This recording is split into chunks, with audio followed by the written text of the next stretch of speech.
Aujourd'hui, je me suis dit, pourquoi pas faire une vidéo sur comment préserver notre batterie plus longtemps. Parce que ce soit sur les téléphones, sur les tablettes, sur les ordinateurs portables, la première chose souvent qui flanche, c'est finalement notre batterie. Donc on va en discuter aujourd'hui, on va voir les trucs finalement pour préserver notre batterie plus longtemps sur nos appareils. Et donc, c'est parti. Ce qu'il faut savoir, c'est que la batterie déteste les extrêmes, autant pour la température que pour sa consommation. Évidemment, on se pose la question, qu'est-ce qui est le meilleur finalement pour la recharge de notre téléphone? Est-ce qu'il faut le recharger complètement, l'éteindre, le réutiliser après quelques heures?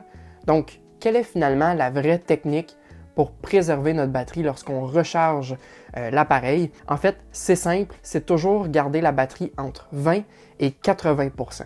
Ce qui veut dire que, par exemple, si vous utilisez vos appareils et que votre batterie tombe à 20%, bien, rechargez-le.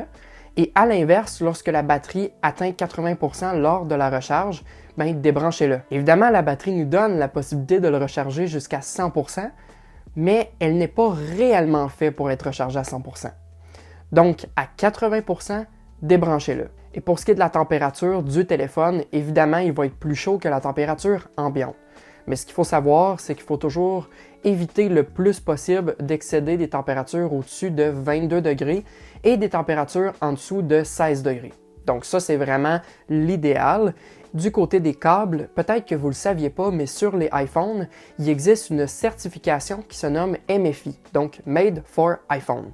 Cette certification-là sert inévitablement à sécuriser votre batterie. Ce qui veut dire que lorsque vous rechargez l'appareil, évidemment, on peut endommager la batterie si on n'a pas un câble qui n'est pas certifié MFI. La certification est évidemment sur l'emballage. Donc, c'est un petit logo que je vais vous laisser juste au-dessus. Donc, si le logo n'est pas sur l'emballage, vous pouvez vous poser la question si le câble n'est pas certifié. Et si elle n'est pas écrit, assurez-vous que c'est bien évidemment un câble acheté chez Apple directement.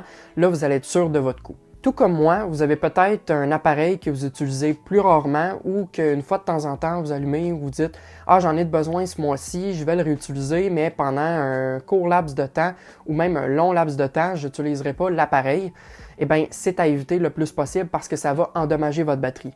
Mais advenant le cas qu'on n'utilise pas l'appareil pendant plusieurs mois, voire plus de 6 mois, ce serait de brancher l'appareil, de le recharger à 50% et d'éteindre complètement l'appareil. Et donc, à 50%, ça n'endommagera pas la batterie. Évidemment, ça peut l'endommager, mais les chances sont très très faibles, donc ça reste un avantage pour préserver la batterie plus longtemps. Et lorsqu'on veut réutiliser l'appareil par la suite, c'est de le brancher carrément pour faire un cycle complet, donc le recharger à 100%, et là on va pouvoir le réutiliser. Donc j'espère que cette vidéo vous sera utile aujourd'hui. Si c'est le cas, n'hésitez pas à mettre un petit thumbs up, et sur ce, on se retrouve dans une prochaine vidéo. Sur ce, salut!